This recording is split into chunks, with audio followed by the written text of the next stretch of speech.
Halo semuanya, selamat datang di pemaparan materi kita kali ini. Nah, hari ini kita bakal ngebahas topik yang luar biasa penting. Biasanya nih ya, kalau kita dengar kata Departemen Keuangan, yang kebayang di kepala kita pasti ruangan kantor belakang yang ngebosenin, tumpukan kertas di mana-mana, dan orang-orang yang cuma sibuk mantengin angka di layar. Bener kan? Tapi tenang aja, hari ini kita bakal ubah total pandangan itu. Lewat pembahasan ini, kita bakal sama-sama ngelihat kalau Departemen Keuangan di sebuah pabrik itu bukan sekedar urusan admin biasa. Mereka ini, percaya atau enggak, adalah mesin strategis yang benar-benar ngegerakin seluruh denyut nadi pabrik. Yuk, kita mulai. Sekarang, coba deh Anda bayangin sejenak seberapa kacau dan paniknya industri manufaktur itu. Harga bahan baku tuh bisa tiba-tiba melonjak gila-gilaan cuma dalam semalam, gara-gara ada guncangan ekonomi di belahan dunia lain. Nah, di tengah situasi yang super dinamis, penuh tekanan, dan sama sekali nggak ketebak ini, muncul satu pertanyaan sentral. Gimana caranya sebuah pabrik bisa tetap hidup dan bertahan dari fluktuasi harga komoditas global yang benar-benar liar ini? Biar lebih kebayang, ini dia rute tur pabrik virtual kita hari ini. Pertama, misi utama keuangan manufaktur. Kedua, operasional dan rantai pasok.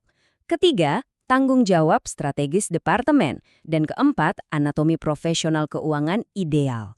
Oke, tanpa berlama-lama lagi, kita langsung aja masuk ke bagian pertama, misi utama keuangan manufaktur.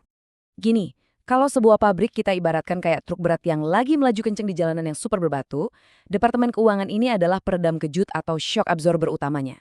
Jadi, mandat inti mereka itu bukan cuma sekedar ngitungin uang masuk dan keluar ya. Ini murni soal bertahan hidup. Departemen Keuangan punya tugas mutlak buat ngelola semua aspek finansial demi ngedukung produksi.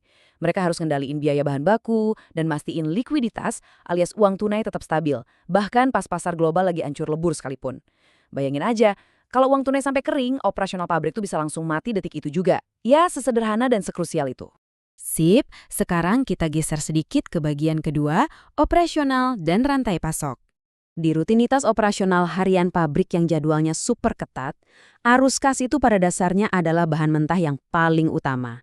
Siklusnya berjalan kronologis nih, berawal dari forecast atau prediksi tim marketing, yang kemudian diterjemahin jadi budgeting atau anggaran produksi tahunan yang sifatnya sangat terstruktur dan kaku. Nah, pada akhirnya, anggaran raksasa tadi dipecah lagi jadi alokasi dana harian. Dana harian inilah yang dipakai buat bertahan hidup setiap harinya. Dana ini juga yang nentuin apakah bahan baku bisa dibeli hari ini supaya mesin pabrik tetap bisa menyala besok harinya. Poin krusialnya ada di tanggung jawab yang satu ini. Anda mungkin mikir, kenapa sih ngelola piutang B2B dan mastiin pembayaran tepat waktu ke supplier itu penting banget buat kita pahami? Alasannya gini, kalau tim keuangan sampai gagal nagih pembayaran atau telat bayar ke pemasok, rantai pasok itu otomatis bakal terputus. Dan kalau itu sampai kejadian, jalur perakitan fisik di pabrik bakal bener-bener berhenti total. Mesin diem, nggak ada produksi, dan itu semua terjadi cuma gara-gara kemacetan administrasi keuangan. Bener-bener mimpi buruk buat pabrik. Di samping harus mati-matian ngejaga rantai pasok, mereka juga dihadapin sama tugas-tugas harian yang gak kalah vital. Mulai dari rekonsiliasi akuntansi, pencatatan setiap transaksi yang seakan gak ada abisnya, audit internal, sampai nyiapin audit eksternal tahunan. Proses rekonsiliasi akuntansi ini ibaratnya sistem quality control alias pengendalian mutu yang paling utama buat ngecek kesehatan finansial pabrik. Tanpa pencatatan yang presisi ini, perusahaan tuh ibaratnya lagi jalan tapi sambil tutup mata, buta arah. Oke, narik napas dulu. Sekarang kita lanjut nge-zoom out sedikit ke bagian ketiga, tanggung jawab strategis departemen. Kalau tadi kita udah ngelihat hiruk-pikuk operasional harian, di level strategis ini, tim keuangan bertindak sebagai arsitek penentu masa depan bisnis. Secara strategis, mereka harus membedah dan menyeimbangkan 3 komponen raksasa di analisis biaya produksi, yaitu biaya material, tenaga kerja, dan overhead. Kenapa sih ini penting banget?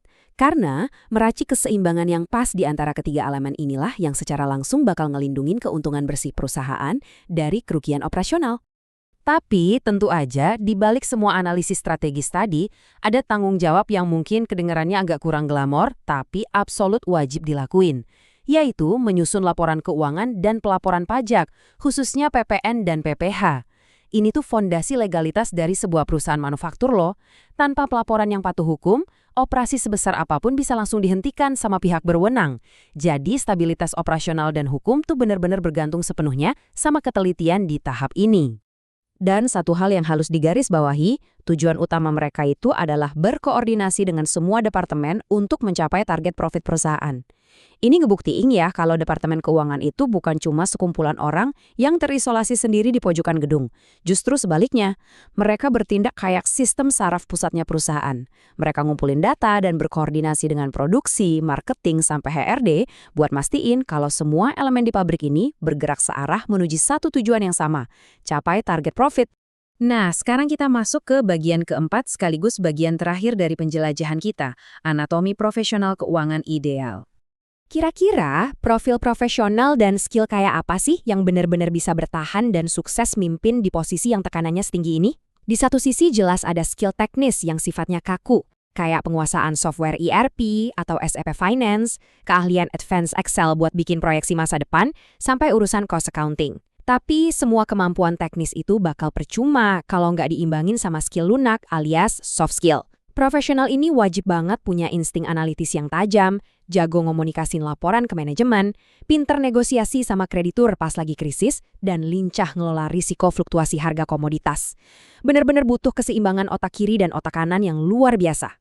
Lalu secara spesifik, buat kualifikasi formal yang dicari sama industri, biasanya pendidikan minimal D3 atau S1 akuntansi atau keuangan, itu udah jadi syarat wajib. Ditambah lagi, harus punya pengalaman kerja nyata, minimal 2 tahun di kerasnya dunia manufaktur. Dan yang paling bikin seorang kandidat itu beda dari yang lain adalah sertifikasi profesionalnya, kayak lisensi akuntan publik atau CPA, dan sertifikasi perpajakan seperti brevet.